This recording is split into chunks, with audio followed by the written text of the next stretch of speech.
ಸುಮಾರು ಕಡೆ ಮಾತುಕತೆ ನಡೀತಾ ಇತ್ತು, ಶುಭ್ಮನ್ ಗಿಲ್ಗೆ ಬ್ರೇಕ್ ಕೊಡ್ಬೋದು ಅದು ಇದು ಅಂತ. ಅದೆಲ್ಲ ಮಾಡೋದಿಲ್ಲಪ್ಪ. ಫಸ್ಟ್ ಟೆಸ್ಟ್ ಸೀರೀಸ್ ಅದ್ಭುತವಾಗಿ ಕ್ಯಾಪ್ಟನ್ಸಿನ ಮಾಡಿದ್ದಾರೆ, ಒಳ್ಳೆ ರನ್ಸ್ ನ ಮಾಡಿದ್ದಾರೆ. ಆ ಹಂತದಲ್ಲಿ ಯಾರು ಹೋಗಿ ಅವ್ರಿಗೆ ಈ ಹಂತದಲ್ಲಿ ಬ್ರೇಕ್ ಕೊಡ್ತಾರೆ ಅಂತ ಯೋಚನೆ ಮಾಡಿ ಶುಭ್ಮನ್ ಗಿಲ್ನ ಮತ್ತೊಮ್ಮೆ ಕ್ಯಾಪ್ಟನ್ ಆಗಿ ರಿಟೈನ್ ಮಾಡಿದ್ರೆ, ಅಂದ್ರೆ ಅವ್ರ ರಿಟೈನ್ ಮಾಡಲ್ಲ ಅಂತ ಡೌಟೇ ಇರಲಿಲ್ಲ.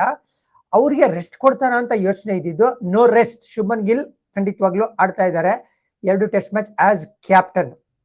ಇವ್ರಿಗೆ ಬ್ಯಾಕ್ ಮಾಡಕ್ಕೆ ಅಥವಾ ಓಪನಿಂಗ್ ಯಶಸ್ವಿ ಅಂಡ್ KL ನೋಡಿ. ಶುಭ್ಮನ್ ಗಿಲ್ T20 ಓಪನ್ ಮಾಡ್ತಾರೆ, ಅದೇ ಟೆಸ್ಟ್ ಅಂತ ಬಂದಾಗ ನಂಬರ್ 4.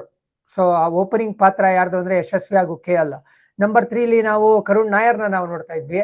ಕರುಣ್ ನಾಯರ್ ಬಗ್ಗೆ ಪ್ರಶ್ನೆ ಮಾಡ್ತಾರೆ ಪ್ರೆಸ್ ಕಾನ್ಫರೆನ್ಸ್ ಅಲ್ಲಿ. ಸರ್ ಯಾಕೆ ಸರ್ ಕರುಣ್ ನಾಯರ್ನ ಸೆಲೆಕ್ಟ್ ಮಾಡಿಲ್ಲ ಅಂದ್ರೆ, ನೋಡಿ ಸರ್ ಸಾಕಷ್ಟು ಅವಕಾಶನ ಕೊಟ್ವಿ, ಅವರು ಎಕ್ಸ್ಪೆಕ್ಟೇಷನ್ ತಕ್ಕಂಗೆ ಪರ್ಫಾರ್ಮ್ ಮಾಡಿಲ್ಲ, ಅದಕ್ಕೆ ನಾವು ಕರುಣ್ ನಾಯರ್ಗೆ ಈಗ ಸದ್ಯಕ್ಕೆ ನೋಡ್ತಾ ಇಲ್ಲ. ಅವ್ರ ಬದಲು ನಮ್ಗೆ ದೇವದತ್ ಪಡಿಕ್ಕಲ್ ಬೇಕು ಅಂತ ಹೇಳಿದ್ರು. ಅಂದ್ರೆ ಒಬ್ಬ ಕನ್ನಡಿಗ ರಿಪ್ಲೇಸಿಂಗ್ ಅನದರ್ ಕನ್ನಡಿಗ. ಯಾಕಂದ್ರೆ 25 ವರ್ಷ ಇವ್ರಿಗೆ ಅಷ್ಟೇನೆ, ಇವರು ಜಾಸ್ತಿ ವರ್ಷ ಇಂಡಿಯಾಗೆ ಸರ್ವ್ ಮಾಡ್ಬೋದು ಅಂತ ಯೋಚನೆ ಮಾಡಿ at the same time India ಆಡುವಾಗಿರ್ಲಿ ಅಥವಾ ಸೌತ್ ಝೋನ್ ಆಡುವಾಗಿರ್ಲಿ, ದೇವದತ್ ಪಡಿಕ್ಕಲ್ ಅವರು ಬಿಗ್ 100ಗಳನ್ನ ಹೊಡೆದಿದ್ದಾರೆ. ಅದಕ್ಕೋಸ್ಕರ ಅವ್ರಿಗೆ ಅವಕಾಶನ ಕೊಟ್ಟಿರೋದು.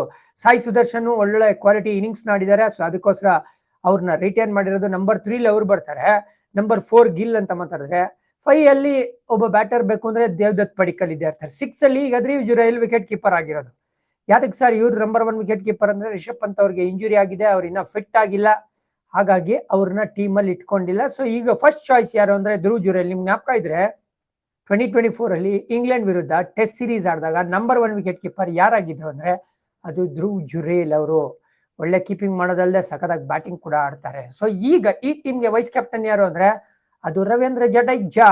ನೋಡಿ, ರಿಷಬ್ ಪಂತ್ ಹತ್ರ ಇತ್ತು ಟೆಸ್ಟ್ ಅಂತ ಬಂದಾಗ ವೈಸ್ ಕ್ಯಾಪ್ಟನ್ಸಿ, ಇವಾಗ ಅವ್ರು ಇಲ್ಲದೆ ಇದ್ದಾಗ ನೆಕ್ಸ್ಟ್ ಸೀನಿಯರ್ ಮೋಸ್ಟ್ ಯಾರು ಅಂತ ಹೇಳಿದ್ರೆ ಅದು ರವೀಂದ್ರ ಜಡೇಜಾ. ಡಿಸರ್ವಿಂಗ್ ಕೂಡ ಅಂತ ಹೇಳ್ತೀನಿ. ಅದಕ್ಕೋಸ್ಕರ ಜಡೇಜಾಗೆ ವೈಸ್ ಕ್ಯಾಪ್ಟನ್ಸಿ ಕೊಟ್ಟಿರೋದು.